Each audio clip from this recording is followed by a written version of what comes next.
হারা আজকে ওরা ওদেরকে মক্কার জমিনে ফিরিয়ে দেন। ফিরে যাওয়ার জন্য আপনি শুধু ব্যবস্থা নেন, আর একটা কাজ করে একটা চিঠি লিখে দেন।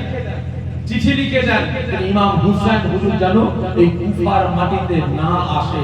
আমি চিঠি পাঠিয়ে দিয়েছি হুজুর, আমার হাতে হাত দিয়ে 40,000 কুফার মানুষ আপনার নামে বায়াত গ্রহণ করেছে, কিন্তু হুজুর এখানে চলে আসে, তাহলে কুফার মানুষেরা হুজুরকে শহীদ করে দেবে। আপনি চিঠি লিখে আমার বাচ্চাগুলোকে দিয়ে ওদেরকে বাড়িতে পাঠিয়ে। কাজী সাহেব কি করলেন? দুই কলিজা টুকরা সন্তানকে নিয়ে মক্কা শরীফে পাঠানোর জন্য গভীর রাতে একদল ব্যবসায়ী যাবে, তাদের হাতে তুলে দেবে। তালাশ করছেন ব্যবসায়ীরা কখন যাবে। একে জিজ্ঞাসা করে ব্যবসায়ীরা চলে গেছে, বলতে পারছি না। আরেকটু আগিয়ে যান, ব্যবসায়ীরা চলে গেছে ব্যবসার জন্য, বলতে পারছি না। আরেকটু পথ আগিয়ে গেলেন, বেশ কিছু দূর চলে গেলেন। যাওয়ার পরে জিজ্ঞাসা করছেন একদল পথিককে, এই রাস্তা দিয়ে তোমরা কি কোনো ব্যবসায়ীকে যেতে দেখেছো? ওই পথিকরা বলেছিল, হ্যাঁ, এই কিছুক্ষণ আগে ব্যবসায়ীরা চলে গেছে। যা কি হবে, এই বাচ্চাগুলোকে মক্কার জমিনে পাঠাবো কিভাবে, এনাদেরকে বাড়িতে পাঠাবো কিভাবে? কাজী সাহেব চিন্তায় পড়ে গেছে, আর যেতে পারবে না। কাজী সাহেব ধরা খেয়ে যাবে। কাজী সাহেব ওই চিঠিটাকে নিয়ে মুহাম্মদ আর ইব্রাহিমের হাতে দিয়ে বলেন যে বাবা, আমি কাজী সাহেব আর যেতে পারবো না, আপনারা চিঠিটাকে নিয়ে এই পথ ধরে সোজা চলে যাবেন, সোজা চলে যাবেন। যাওয়ার পরে দেখবেন রাস্তায় একদল ব্যবসায়ীর সাথে সাক্ষাৎ হবে, ওই ব্যবসায়ীদের সাথে আপনি বাড়ি ফিরে যাবেন। আর ইমাম হুসাইন হুজুরকে চিঠিটা দেবেন, ওনাকে কুফার মাটিতে আসতে বারণ করবেন, কারণ কুফার মানুষের জবানটা আলাদা আর তরোয়ালটা চলে আলাদা। জবান এক, তরোয়াল চলে আরেক। আসতে নিষেধ করেছে। দুই ভাই কাঁদতে কাঁদতে রাস্তা ধরে চলে যাচ্ছে, বহুত দূর চলে গেছে, অন্ধকার রাস্তা ঘুরিয়ে ফেলেছেন। শুভে সাজে সকাল হয়ে আসছে, সকাল হয়ে আসছে। ওই সময় কি করলেন, একটা ঝোপের ভিতরে কুয়ার ধারে দুই ভাই মাসুম বাচ্চা জড়াজড়ি করে কুয়ার ধারে বসে বসে কাঁদছে। আর এদিকে বাদশা ঘোষণা করে দিয়েছে কি, ওই মুহাম্মদ আর ইব্রাহিমকে যে পাকড়াও করে নিয়ে আসতে পারবে তাদেরকে 1000 স্বর্ণ মুদ্রা দেওয়া হবে। 1000 স্বর্ণ মুদ্রা মানে বিরাট ব্যাপার, এটাই তো নাকি। যেহেতু ভাই ইমাম হাসান হুসাইন হুজুরের স্মরণে জলসা, তো সেজন্য একটু ওই বিষয়ে আলোচনা করছি। অসুবিধা নেই তো আপনাদের? ভালো করে বুঝবেন। ওই সময় যে মানুষগুলো হুজুরের হাতে, মুসলিম বিন আকিলের হাতে হাত দিয়ে বায়াত হয়েছিল, সেই মানুষগুলো পর্যন্ত তিনার কলিজার টুকরা সন্তান দুটোকে খোঁজার জন্য বেরিয়ে পড়েছে। সারা দিন ধরে খুঁজতে পাইনি। দ্বিতীয় দিন শুভে সাদে, ফজরের সময়, শুভে সাদেকের সময় দুই ভাই ওই কুয়ার ধারে ঝোপের ভিতরে জড়াজড়ি করে কাঁদছেন যে আমরা মক্কায় ফিরতে পারবো না, বাড়িতে ফিরতে পারবো না। ওই সময় একজন বুড়ি মা শুভে সাদেকের সময় কুয়ার ধারে পানি আনতে গেছে। দেখে কুয়ার ধারে ঝোপের ভিতরে দুটো বাচ্চা, খুব সুন্দর বাচ্চা কাঁদছে জড়াজড়ি করে। কি ব্যাপার, আপনারা কারা? আমরা হলাম মুসলিম বিন আকিলের কলিজার টুকরা সন্তান। আমি ইব্রাহিম আর ইনি ইসমাইল। আমি ইব্রাহিম, ইনি ইসমাইল। আমরা মক্কায় ফিরে যাচ্ছিলাম, পথ হারিয়ে ফেলেছি, এখানে আমরা আশ্রয় নিয়েছি। বুড়ি মায়ের মনে একটু মায়া দয়া হয়েছে। বুড়ি মায়ের মনে একটু মায়া দয়া হয়েছে। দুই বাচ্চাকে শাড়ির আঁচল দিয়ে চাপা দিয়ে লুকিয়ে লুকিয়ে বাড়িতে নিয়ে এসে ঘরের ভিতরে রেখে গোসল দিয়ে সুন্দর রান্না বান্না করে খাইয়ে দিয়ে বলে, আপনারা হুজুর, আপনারা এখানে আওলাদের রাসূল, আপনারা আমার ঘরে আশ্রয় নেন, আর কোনো আপনাদের অসুবিধা হবে না। আমি বুড়ি মা যতদিন বেঁচে থাকবো আপনাদের গায়ে আঁচল দিতে দেবো না। ঘরের ভিতরে রেখে দরজা বন্ধ করে দিয়ে বাইরে থেকে লক করে দিয়ে সংসারে কাজ কাম করছেন। সারা দিন কেটে যায়। সন্ধ্যার সময় ওই বুড়ি মা তিনার বাড়িতে তিনার স্বামী সারাদিন বাচ্চাগুলোকে তালাশ করে এসে পাইনি। ঘরে এসে হাত মুখ দিয়ে বলে, বিবি আমাকে খেতে দাও, আমাকে খেতে দাও, ক্ষুধা লেগেছে। সারাদিন খুঁজলাম, বাচ্চাগুলোকে পেলাম না, আমাকে খেতে দাও। ওই সময় যখন খেতে বসেছে, হঠাৎ করে এক লোকমা দু লোকমা খেতে খেতে মাসুম বাচ্চার কান্নার আওয়াজ। কি ব্যাপার, কার বাচ্চা কাঁদছে, কার বাচ্চা কাঁদছে? আমার বাড়িতে বুড়ি মা বলে ওই পাশের বাড়ির একজন মহিলা তার দুটো বাচ্চাকে আমাদের বাড়িতে রেখে গেছে, তারা কাজে গেছে, এখনো আসেনি, কাজে গেছে। ওই তার বাচ্চা কাঁদছে না, এ বাচ্চার কান্না তো ওই যে কুফার বাচ্চার কান্নার আওয়াজ না, এটা কুফার মানুষের বাচ্চার কান্নার আওয়াজ না, এ কান্না মক্কার মানুষের আওয়াজের কণ্ঠ। এত মায়া, এত মমতা, এত ভালোবাসা, এত মধুর সুরে কান্নার আওয়াজটা আমার কানে আসছে, এই কুফার মানুষের বাচ্চার কান্নার আওয়াজ হতে পারে না। ওই সময় পাশানি দলের মানুষ যখনই ভাত খাওয়া ছেড়ে দিয়ে দানাতে কাছে বিবি হাত ধরে টানছে, না এটা পাশের বাড়ির মহিলার বাচ্চা, নাই হতে পারে না, আমার কুফার মানুষের বাচ্চার কান্নার আওয়াজ হতে পারে না। ছুটে এসে দেখে দরজা বন্ধ, লক খুলেছে, ভিতর থেকে আটকানো আছে, লাঠি মেরে দরজা ভেঙেছে। তার ভিতরে দেখে দুটো ফুটফুটে সুন্দর বাচ্চা, যেটা চাহারা থেকে মুখ চমকাচ্ছে।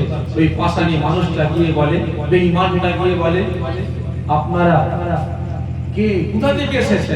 মাসুম বাচ্চাগুলো কাঁদতে কাঁদতে বলে যে আমরা মুসলিম বিন আকিলের সন্তান, মুসলিম বিন আকিলের সন্তান, আমার আব্বা জানকে কুফার গভর্নর শহীদ করে দিয়েছে। আমি গোলাম মুহাম্মদ আলী বলে ইব্রাহিম আমাদেরকে কুফার গভর্নর বন্দী করার জন্য আমাদের হুকুম জারি করেছে, আমরা পালাচ্ছিলাম, মক্কায় রাস্তা হারিয়ে ফেলেছি, বুড়ি মা আমাদেরকে নিয়ে এসেছে। তখন এ বেটা তো বিরাট খুশি, কারণ মেঘ না চাইতে, পানি না চাইতে পানি মানে এটা কথা আছে না, মেঘ না চাইতে কি, মেঘ না চাইতে জল, মেঘ না চাইতে পানি না, এটা কথা আছে না। এই বিরাট ব্যাপার, সারা দুনিয়া খুঁজে ফেললাম, বাচ্চাগুলোকে পেলাম না, সারা দুনিয়া ঘুরে ঘুরে ঘুরে ঘুরে আসলে এত কষ্ট, আর এখন দেখছি বাচ্চাগুলো আমার বাড়িতে, তো টাকার ধনী আমার বাড়িতে বসে আছে, আর আমি সারা দুনিয়া খুঁজে বেড়াচ্ছি। ওই সময় পাশানি দিলের মানুষ দরজা বন্ধ করে দিয়ে বাইরে অপেক্ষা করছে, বাইরে অপেক্ষা করছে কখন সকাল হবে, বাচ্চাগুলোকে নিয়ে আমি কুফার গভর্নরকে দেব আর 1000 স্বর্ণ মুদ্রা পাবো। ও আমার ভাইজানেরা, ও নবী পাকের আশিকেরা, ওই সময় দুই ভাই গলা জড়িয়ে কাঁদতে কাঁদতে বলে, ও আমার বড় ভাই, আমি স্বপ্ন দেখলাম আমার আব্বা জান মুসলিম বিন আকিল জান্নাতের দরওয়াজায় দাঁড়িয়ে দাঁড়িয়ে এক হাতে সালাবন্ত ঘোড়া নিয়ে অপেক্ষা করেছে, হাতটাকে বাড়িয়ে দিয়ে ডাকছে, আয় বাবাই আমার কোলে আয়, আমার কোলে আয়। ওই সময় ছোট ভাই বলে, ও আমার ভাইজান, ও আমার বড় বাবা, আমি আগে স্বপ্ন দেখলাম আমার আব্বা জান আমাদেরকে ডাকছে, আমার আব্বা জান জান্নাতের দরওয়াজার সম্মুখে অপেক্ষা করেছে, আমার মনে বাবা আপনার বাঁচবো না, আমাদের মেরে ফেলবে, আমাদের শহীদ করে ফেলবে। ওই সময় ওই দুই মাসুম বাচ্চা রাতে ঘুম হারাম করে দুই ভাই গলা জড়িয়ে কাঁদতে লাগে। যখন সকাল হয়েছে, ওই পাশানি মানুষটা, বেঈমান মানুষটা আর থাকতে পারে না, দরওয়াজা খুলে দিয়ে দুই ভাই হাতটা ধরে মাসুম বাচ্চার হাত ধরে টেনে টেনে টেনে টেনে যখন ঘর থেকে নিয়ে আসে, বিবি থাকতে পারে না, সম্মুখে গিয়ে বাধা দিয়ে বলে, আয় আমার স্বামী, আয় আমার স্বামী, না না না, খবরদার, তুমি এত বাসানি হয়েও না, এত কঠিন হয়েও না। আজকে আমাদের রাসূল নবী পাকের সন্তানকে ওই বেঈমান বিজিনদের হাতে তুমি তুলতে পারো না, ওই বেঈমানের হাতে, মুনাফিকের হাতে তুমি তুলতে পারো না। ওই সময় ওই বাসানি এই বেঈমানটা বলে, আমার বিবি আমার কাছ থেকে সরে যাও, আমি এই বাচ্চাগুলোকে নিয়ে কুফার গভর্নরকে হাতে তুলে দেব, 1000 স্বর্ণ মুদ্রা পাবো। ওই সময় টাকা বের করে গিয়ে আওলাদের রাসূলকে বাড়ি থেকে টেনে নিচে নিয়ে যাচ্ছে কুফার গভর্নরের কাছে বিক্রি করার জন্য। ওই সময় বিবি সম্মুখে গিয়ে বাধা দেয়। ওই সময় দেখা যায় কিনা ওই বেঈমানের বাড়িতে একজন দাস ছিল, একজন গোলাম ছিল, ওই গোলাম থাকতে পারে না, ছুটে ছুটে এসে ওই সময় গরিবের সামনে গিয়ে একটা তীর নিয়ে, তীর ধনুক নিয়ে ওই সময় গর্জন দিয়ে বলতে লাগে, আয় আমার মনিব, আয় আমার মনিব, আমি যখন ছোট্ট ছিলাম আমার আব্বা জানকে হারিয়েছি, আমার আম্মা জানকে হারিয়েছি। আপনি আমাকে বাড়ি থেকে নিয়ে আপনার বাড়িতে লালন পালন করেছেন, আমি আপনার বাড়িতে বড় হয়েছি। আমার মনিব আপনার নুন খেয়েছি, আমি আপনার সাথে নিমকরামি করতে পারবো না। তবে মনিব শুনে রেখে দেন, আমি আপনার গোলাম, আমি আপনার দাস। শুনে রেখে দেন, আমি আপনাকে বলি আওলাদ রাসূলের ইজ্জত রক্ষার জন্য, পাকের বংশধরের ইজ্জত রক্ষার জন্য আমি আপনার সাথে নিমকরামি করতে দ্বিধাবোধ করব না। মনিব, আপনি আমাকে ছোট থেকে লালন পালন করেছেন, আমি আপনার খেয়ে বড় হয়েছি, আমি আপনার গোলাম, আমি নুন খেয়ে নিমকরামি করতে পারবো না। তবে শুনে রেখে দেন, আওলাদ রাসূলের ইজ্জত রক্ষার জন্য আমি নিমকরামি করতে দ্বিধাবোধ করব না। আর আজকে লক্ষ্য করেন ভাই, তারা টাকার জন্য কি করছে ভাই? কথা বলেন না, টাকার জন্য কি করছে? আওলাদ রাসূলকে বিক্রি করতে নিয়ে যাচ্ছে, তাই তো নাকি? মুনাফিকের হাতে তুলে দিচ্ছে। আর আজকের দিনে বর্তমান দিনে লক্ষ্য করুন, আজকে আমাদের মতো নামদারি মুনাফিক মার্কা কিছু কিছু নামদারি মুসলমান দাবিদার, আজকে আমাদের মতো নামদারি টুপিওয়ালা, মানিওয়ালা, চুপ্পাওয়ালা, হাদিসওয়ালা, কোরআনওয়ালা, হাফেজ সাহেব, কারি সাহেব, মাওলানা সাহেব, মুফতি সাহেব, মুহাদ্দিস সাহেব, পীর সাহেব, পীরজাদারা আজকে টাকার জন্য, বান্ডিলের জন্য, মোদির জন্য, চেয়ারের জন্য শরিয়াতের আইন কানুন বিধানগুলোকে বেঈমান ব্যক্তিদের হাতে নিলাম বিক্রি করতে দিদাবো করে না। ঠিক না বেটি?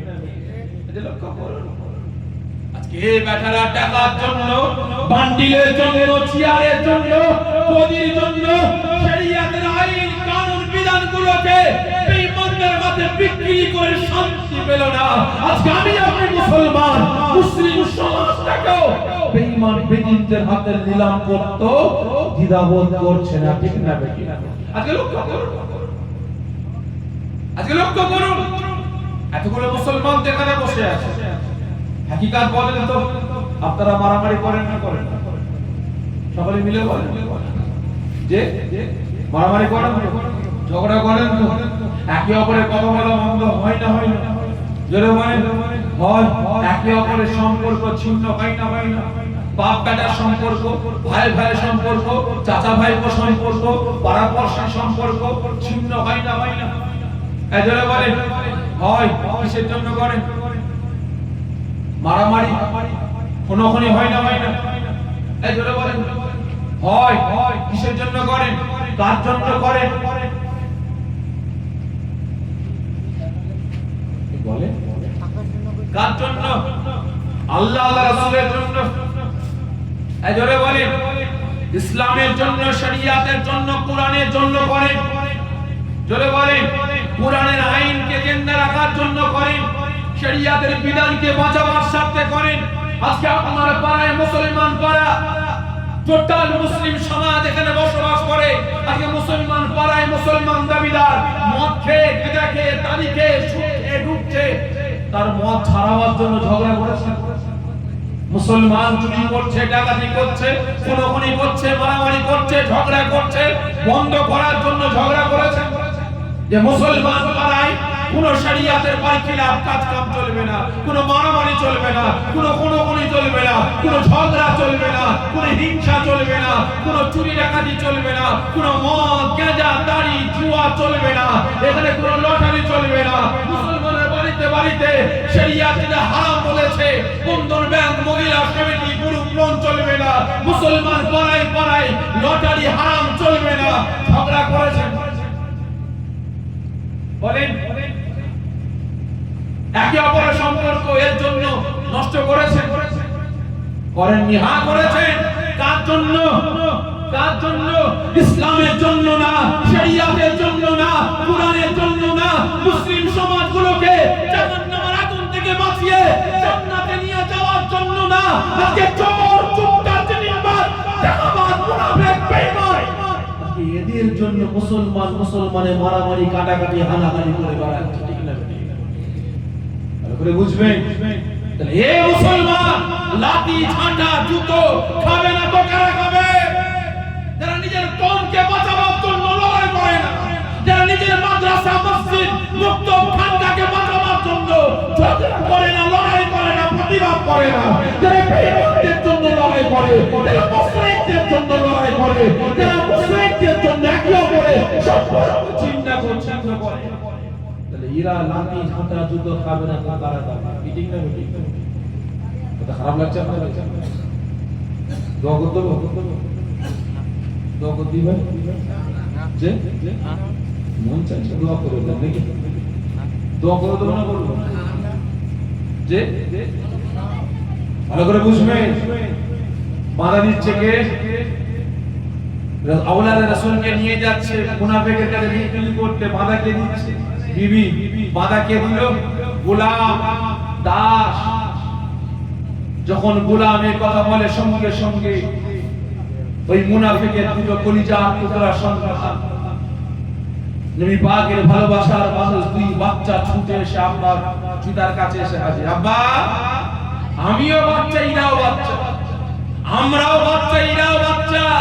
আজকে আওলাদে রাসূলকে এখান থেকে আপনি নিয়ে যাবেন, যেতে পারবেন না। ওদেরকে নিয়ে যাবার আগে আমাদের দুই ভাইকে শহীদ করতে হবে। আওলাদে রাসূলকে নিয়ে যাবার আগে আমাদের দুই ভাইকে কতল করতে হবে, কারণ আমরা আওলাদে রাসূলের ইজ্জত রক্ষা করার জন্য কে বাপ কে মা আমরা চিনব না। আমাদের সাথে লড়াই করে, যুদ্ধ করে আমাদের শহীদ করে নিয়ে যেতে হবে। ব্যাস, থাকতে পারে না, টেনে হিচড়ে নিয়ে যাচ্ছে, টেনে হিচড়ে নিয়ে যাচ্ছে দুই কলিজা টুকরা সন্তানকে। ওই সময় গোলাম থাকতে না পেরে সঙ্গে সঙ্গে দিক থেকে, ধনুক থেকে তীরটা ছুড়ে দেয় কোথায়? তার মনিবের কাছে। দুজনের লড়াই শুরু হয়ে গেল। মনিবের কাছ থেকে তরোয়ালটা বের করে লড়াই শুরু করে দিল, গোলামকে শহীদ করে দিল। সঙ্গে সঙ্গে দুই কলিজা টুকরা সন্তান তারাও যখনই গোলাম জমিনে পড়ে যায়, সঙ্গে সঙ্গে বড় ভাই ছোট ভাই তরোয়ালটা, এক ভাই ঘর থেকে তরোয়াল নিয়ে এসে আরেক ভাই গোলামের কাছ থেকে তরোয়ালটা ছিনিয়ে নিয়ে দুই ভাই বাপের উপরে ঝাঁপিয়ে পড়ল। বাপ বেটা লড়াই হচ্ছে তার জন্য, এইগুলো বলেন না, বাপ বেটা লড়াই হচ্ছে, দুই বেটার বাপ বেটা লড়াই করছে কিসের জন্য? কথা বলেন কিসের জন্য?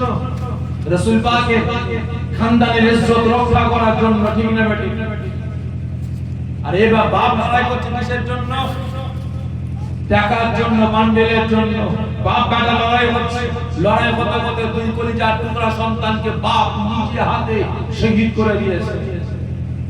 বাপ নিজে হাতে দুই কলিজার টুকরা সন্তানকে শহীদ করে দিয়েছে। কিসের জন্য শহীদ করলো? টাকার জন্য, বান্ডেলের জন্য।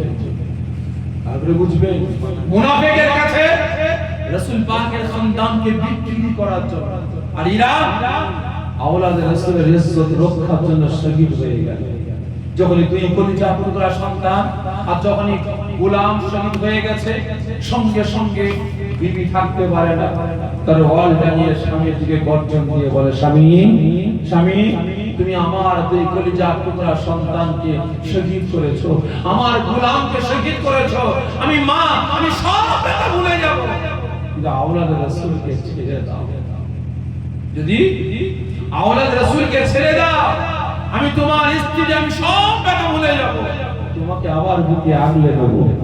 আর না হলে আমার সাথে লড়াই করতে হবে, আমার সাথে লড়াই করতে হবে।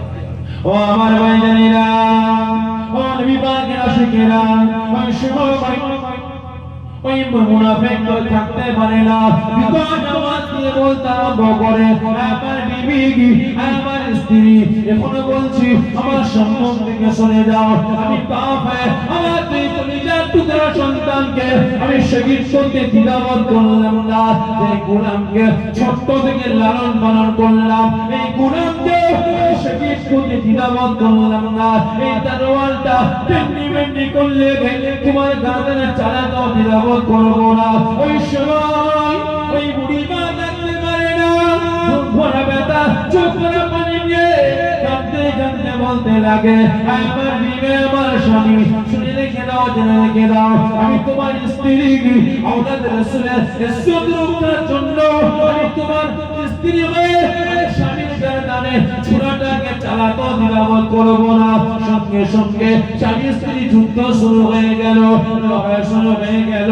এক প্রকার দেখা যায় স্ত্রীর কাছে স্বামীর কাছে স্ত্রী জেনে যায়, সঙ্গে সঙ্গে ওই পাশানি মুনাফিক স্ত্রীর গর্দানে আঘাত করে তরোয়ার নিয়ে সঙ্গে সঙ্গে স্ত্রীর জানটা সে থেকে আলাদা হয়ে যায়। ওই সময় ওই বেঈমান দেখতে পারে না, ওই কলিজার টুকরা মুসলিম বিনা কিলে এই বাচ্চাগুলোকে টেনে টেনে টেনে টেনে নিয়ে যায়। ওই সময় দুই মাসুম বাচ্চা কাঁদতে কাঁদতে বলতে লাগে, ও চাচা আপনি আমাদের ছেড়ে দেন, আপনি আমাদের মক্কায় নিয়ে চলুন, কি চাই আপনার বলুন। আজকে কুফার গভর্নর আপনাকে 1000 দিরহাম দেবে বলেছে, আমি কথা দিলাম আপনাকে 2000 দিরহাম দেবো, আপনার হয় 3000 দিরহাম দেবো। আমাকে বাড়িতে নিয়ে চলুন, আমাদের টাকা পয়সা জমি সম্পদ জমি জায়গা যা কিছু আছে আপনার নামে লিখে দেবো।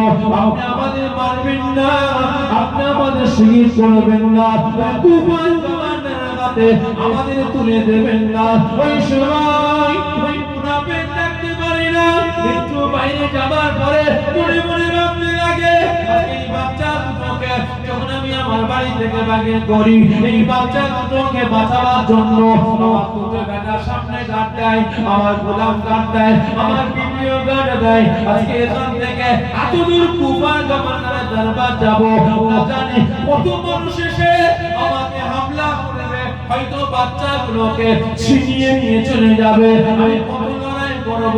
ওই সময় ওই মুনাফিক দেখতে না পেলে ওই মাসুম বাচ্চা দুটোকে টেনে টেনে টেনে টেনে নিয়ে নদী ধারে গিয়ে হাজির হয়ে যায়।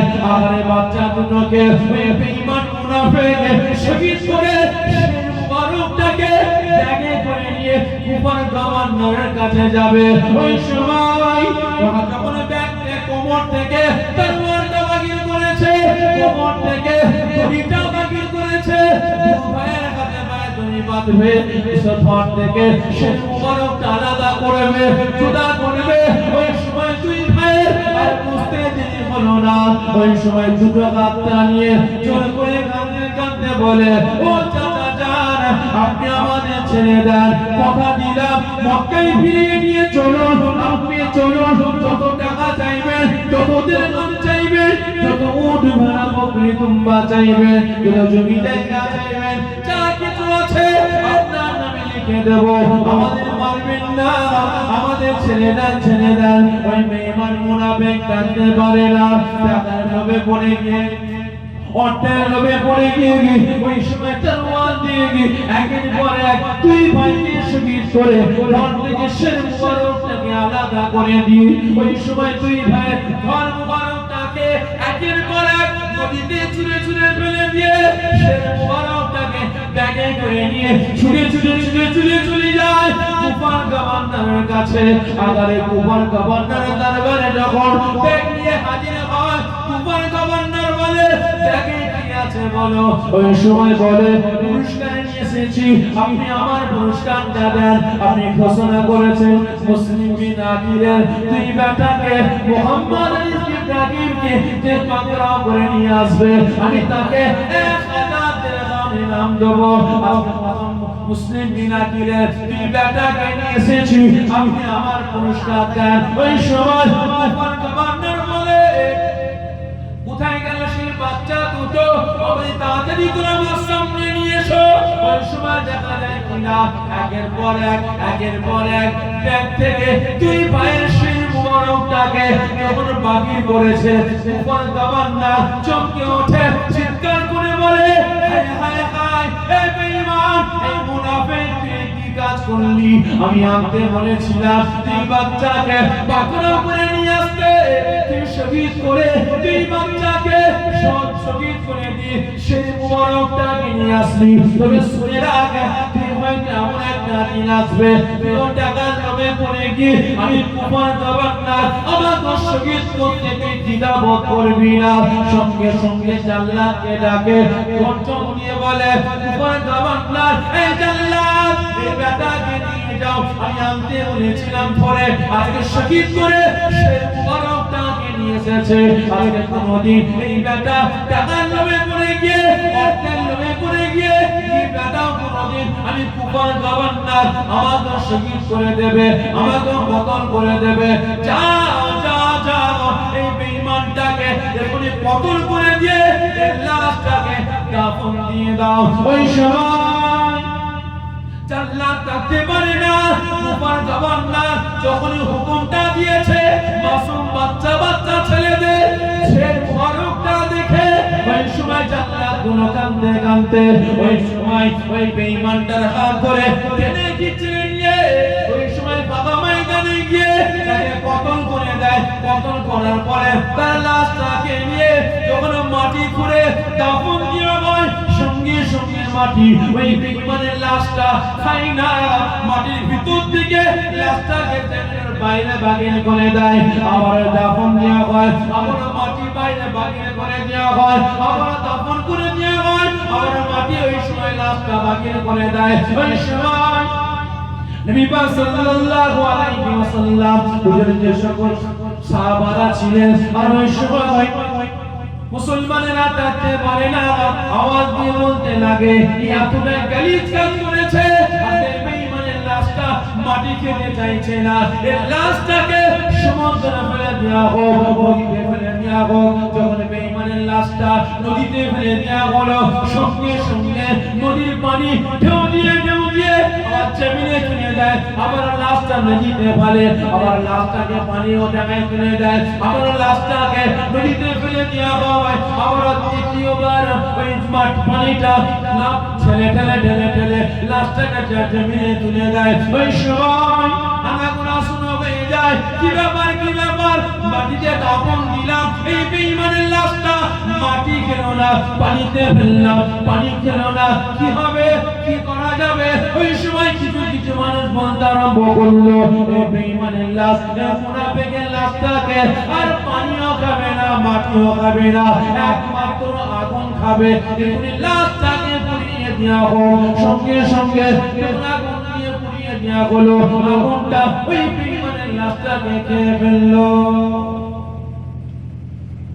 কুফার গভর্নর হুকুম করলো, যাও হুজুরদের ধর মুবারকটাকে নিয়ে আসো, ধর মুবারকটাকে নিয়ে এসো।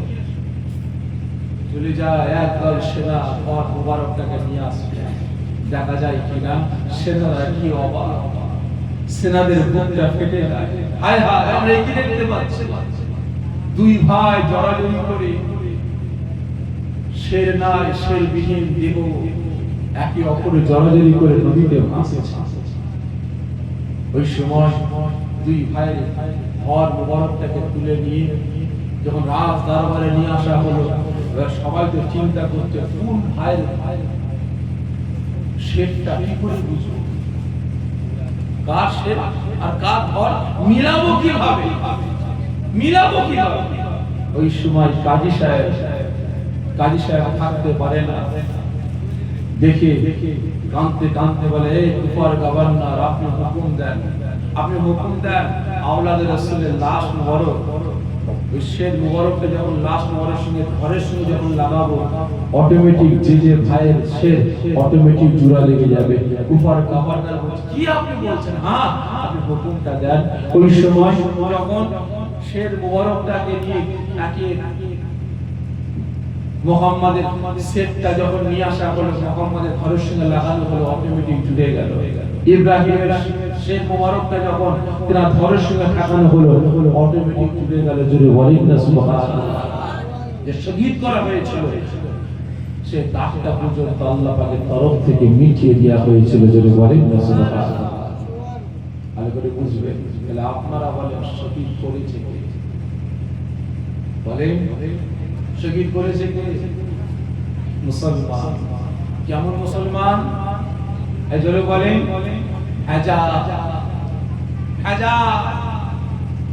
ভালো করে বুঝবেন, আজকে আমারও জামানে দরুদ, আপনারও জামানে দরুদ, আমিও আল্লাহ আল্লাহ জিকির করি, আপনি আল্লাহ আল্লাহ জিকির করেন, আমিও নামাজ পড়ি, আপনিও নামাজ পড়েন, আমিও রোজা রাখি, আপনিও রোজা রাখেন, আমিও তাসবিহ করি, আপনিও তাসবিহ করেন।